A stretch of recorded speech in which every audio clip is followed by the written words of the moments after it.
मत्ती 19 बाब और उसकी पहली आयत से खुदावंद के हजूर तलावत करेंगे। जब यस्सु ये बातें ख़त्म कर चुका तो ऐसा हुआ कि गलील से रवाना होकर यरदन के पार यहूदिया की सरहदों में आया और एक बड़ी भीड़ उसके पीछे हो ली और उसने उन्हें वहाँ अच्छा किया। और फरीसी उसे आजमाने को उसके पास आए और कहने लगे, क्या हर एक सबब से अपनी बीवी को छोड़ देना रवा है? उसने जवाब में कहा, क्या तुमने नहीं पढ़ा कि जिसने उन्हें बनाया उसने इब्तदा ही से इन्हें मर्द और औरत बनाकर कहा कि इस सबब से मर्द बाप से और माँ से जुदा होकर अपनी बीवी के साथ रहेगा और वो दोनों एक जिस्म होंगे।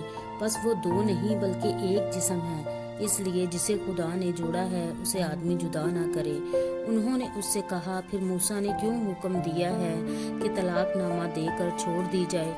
उसने उनसे कहा कि मूसा ने तुम्हारी सख्त दिली के सबब से तुमको अपनी बीवियों को छोड़ देने की इजाज़त दी, मगर इब्तदा से ऐसा ना था।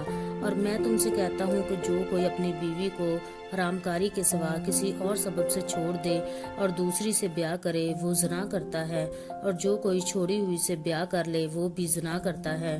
शागिर्दों ने उससे कहा कि अगर मर्द का बीवी के साथ ऐसा ही हाल है तो ब्याह करना ही अच्छा नहीं। उसने उनसे कहा कि सब इस बात को कबूल नहीं कर सकते मगर वही जिनको ये कुदरत दी गई है, क्योंकि बाज़ ख्वाजे ऐसे हैं जो माँ के पेट ही से ऐसे पैदा हुए, और बाज़ ख्वाजे ऐसे हैं जिनको आदमियों ने ख्वाजा बनाया, और बाज़ ख्वाजे ऐसे हैं जिन्होंने आसमान की बादशाही के लिए अपने आप को ख्वाजा बनाया। जो कबूल कर सकता है वो कबूल करे। उस वक्त लोग बच्चों को उसके पास लाए ताकि वो उन पर हाथ रखे और दुआ दे, मगर शागिर्दों ने उन्हें झिड़का। लेकिन यस्सु ने कहा, बच्चों को मेरे पास आने दो और इन्हें मना ना करो, क्योंकि आसमान की बादशाही ऐसों ही की है। और वो उन पर हाथ रखकर वहां से चला गया। और देखो, एक शख्स ने पास आकर उससे कहा, ऐ उस्ताद, मैं कौन सी नेकी करूं ताकि हमेशा की जिंदगी पाऊं? उसने उससे कहा कि तुम मुझसे नेकी की बाबत क्यों पूछता है? नेक तो एक ही है, लेकिन अगर तू जिंदगी में दाखिल होना चाहता है तो हुक्मों पर अमल कर। उसने उससे कहा, कौन से हुक्मों पर?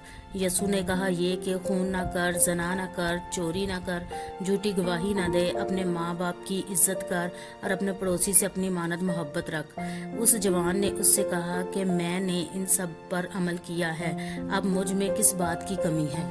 यस्सु ने उससे कहा, अगर तू कामिल होना चाहता है तो जा, अपना माल असबाब बेचकर गरीबों को दे, तुझे आसमान पर खजाना मिलेगा, और आकर मेरे पीछे हो ले।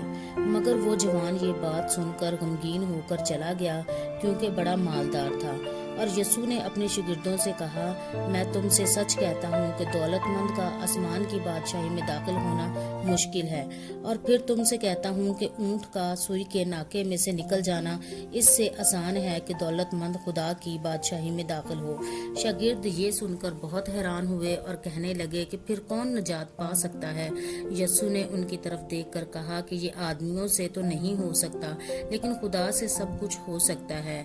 इस पर पतरस ने जवाब में उससे कहा, देख, हम तो सब कुछ छोड़कर तेरे पीछे हो लिए हैं, बस हमको क्या मिलेगा? यस्सु ने उनसे कहा, मैं तुमसे सच कहता हूँ कि जब इब्ने आदम नई पैदाइश में अपने जलाल के तख्त पर बैठेगा तो तुम भी जो मेरे पीछे हो लिए हो 12 तख्तों पर बैठकर इसराइल के 12 कबीलों का इंसाफ करोगे। और जिस किसी ने घरों या भाइयों या बहनों या बाप या माँ या बच्चों या खेतों को मेरे नाम की खातिर छोड़ दिया है, उसको 100 गुना मिलेगा और हमेशा की जिंदगी का वारिस होगा। लेकिन बहुत से अव्वल आखिर हो जाएंगे और आखिर अव्वल। पाक कलाम के पढ़े सुने समझे जाने पर खुदावंद की खास बरकत हो। आमीन।